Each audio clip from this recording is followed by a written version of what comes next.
আসসালামু আলাইকুম দর্শক, আপনারা জানেন বিগত ডেটে আমরা একটা ভিডিও ছেড়েছিলাম অসহায় একজন মায়ের যার হাড়ে টিউমার ছিল, অপারেশনের জন্য 1 লক্ষ টাকা প্রয়োজন ছিল। তো আমাদের এই ভিডিওটা দেখার পরে যশোর শার্শা থেকে আমার এক প্রাণপ্রিয় বড় ভাই, উনি আমাদেরকে বিকাশের মাধ্যমে 10,000 টাকা এই মহিলাকে দান করেছেন।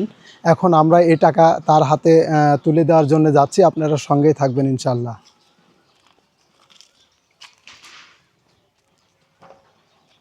আসো।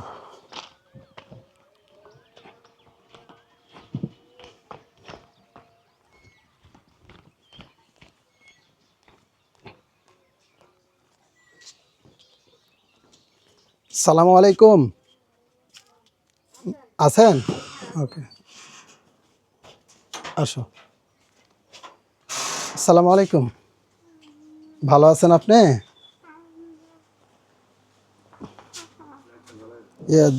এমনি শরীর কী অবস্থা এখন?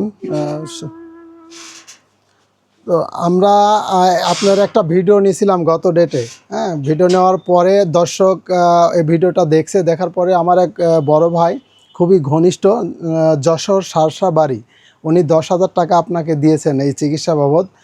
আর প্রিয় দর্শক, দেখতেছেনই ওনার অবস্থা খুব করুণ। 1 লক্ষ টাকার প্রয়োজন, সেখানে আমাদের সামান্য 10,000 টাকা তো কিছু না। আপনারা একটু যদি সহযোগিতা করেন এই যশোর শার্শার ভাইয়ের মতো, তাহলে কিন্তু অতি দ্রুত এই মাটা সুস্থ হয়ে উঠবে। তো আমরা এখন এই 10,000 টাকা মায়ের হাতে তুলে দেব ইনশাল্লাহ।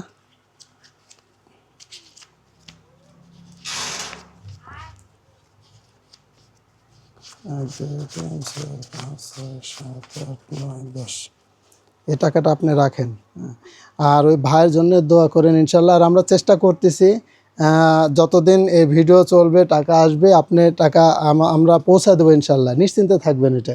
হ্যাঁ, ইনশাল্লাহ ইনশাল্লাহ। তো আপনি এই ইফতারি করার জন্য তো ইফতারি টিফতারি নিয়ে আসলাম না, এটা একটা কথা হলো। হ্যাঁ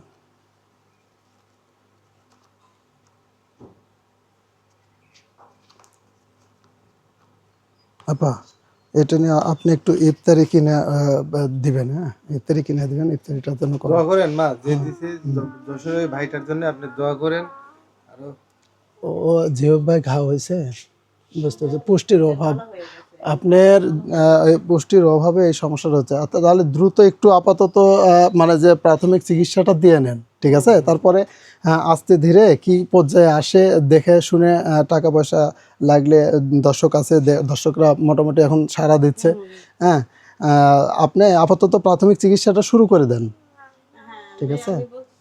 হ্যাঁ, আমি ডাক্তার আমার কথা হয়েছে। জি। এখন 2024 সালে যে রিপোর্টটা এটা আছে, এখন বলতেছে এই রিপোর্ট চলবে না, আবার নতুন করে রিপোর্ট মানে করা লাগবে, করতে হবে, নতুন বুঝতে পারছি। করে তারপরে থেরাপি দেওয়া লাগবে নাকি, জি জি, থেরাপি, হ্যাঁ থেরাপি দিতে হবে, এগুলো দিতে হবে। আর আপনার ওই যে এখানে আপনার নালা হয়ে গেছে, এখান থেকে মানে হ্যাঁ ইয়ে আসে, এই যে রস, বুঝতে পারছি, এগুলো আসে। এখন আমি চাচ্ছিলাম যে আগামী কালকে মানে আমি ওই যে ঢাকা নিয়ে যেতে। হ্যাঁ, আপনি অবশ্যই ঢাকাতে নিয়ে যান, যাই প্রাথমিক ট্রিটমেন্টটা শুরু করে দেন। হ্যাঁ, তারপর দেখা যাক, উপরে আল্লাহ আছে। হ্যাঁ, তো ঠিক আছে, আপনি থাকেন, টেনশন করেন না, ইনশাল্লাহ আস্তে ধীরে সব ঠিক হয়ে যাবে। অবশ্যই অবশ্যই অবশ্যই অবশ্যই অবশ্যই। আমার ভাই বোন কেউ নাই, আমার বাবা নেই, আমি এই মাটা নিয়ে একটু বসায়ের মধ্যে আছি। আরেকবার আমি একজনের একটু মানে আমরা সহযোগিতা করার পর আমি ওই অপারেশনটা করাইছিলাম, এই জায়গায় নিচে অপারেশন ইয়ে আছে, করার পরে আবার এটা দেখা। আচ্ছা, আপার সাথে একটু কথা বলি, তুমি ক্যামেরাটা আড়ালে রাখো, আপা একটু আমার সাথে কথা বলুক। আপা, আপনি ওনার এই অবস্থাটা কতদিন, মানে কতদিন হলো একটু? আপনি 3-4 বছর হবে, বুঝছেন, 3-4 বছর এরকম হবে। মাঝখানে একজন মাসুম পারভেজ নামের, উনির কাছে আমি একজনের সহযোগিতা নিয়েছিলাম। উনি 1,02,000 টাকা আমার আম্মুকে দিছিল, এটা দিয়ে আমি চিকিৎসাটা আমি করাইছিলাম। করার মাঝখানে কিছুদিন ভালোই ছিল, বুঝছেন। ভালো থাকার পরে এটা আবার দেখা দিছে। এটা দেখা দেওয়ার পরে এখন আবার ডাক্তারে বলতেছে এটা তো অপারেশন করা সম্ভব না, ওই রগের উপরে। তো 6টা থেরাপি না কি জানি বলে না, কেমো। হ্যাঁ, কেমো আপনার একটা কেমোর দাম হচ্ছে 12,000 টাকা করে, ঠিক আছে? এখানে দিছে আপনি 72,000 টাকা। কইছে যে গরিব মানুষ যেহেতু, তো কিছু টাকা হয়তো বা কম নিবি, ঠিক আছে? এটা আর ওষুধপাতি নিয়ে লাখখানি টাকা খরচ হবে, সেটা বললো আর কি। কিন্তু আমার তো এতটুকু সামর্থ্য নাই যে আমি হেরে নিয়ে দৌড়বার, আমি তো পরে সংসার করি জানি। জি জি অবশ্যই বুঝতে পারছি। তারপর আমি এই যে ক্যামেরার সামনে যাই আমরা না। তো দর্শকের সাথে কথা সবসময় বলতেছি, আপনি একটু দর্শককে যদি বলেন তাহলে তারা আমার চেয়ে আপনার কথাটা বেশি শুনবে। আমি ধর বাবার কাছে এটুকু আমি চাবো যেন আমার মার পাশে যেন ওরা একটু দাঁড়ায়, একটু আমার এই মা ছাড়া আমার কেউ নেই দুনিয়াতে। আমি সারা দিন পর অপেক্ষা হয়ে থাকি যে আমার মা আমাকে একটা ফোন দিবে, যদি আমার এই মার যদি কিছু হয়ে যায় তাহলে আমার আর কেউ থাকবে না রে দুনিয়াতে। তাই শান্ত আমি হন বাবা, কান্নাকাটি করবেন তাই না, আমি কান্নাকাটি বলতেছি করবেন না, যেন ঠিক আমার আছে। মার পাশে যেন সবাই একটু দাঁড়ায়, আমার মার অপারেশন যাতে আমি করাইতে পারি আর চিকিৎসাটা যেন আমি চালাইতে পারি, ঠিক এটুকু আছে দর্শকের কাছে আমার চাওয়া।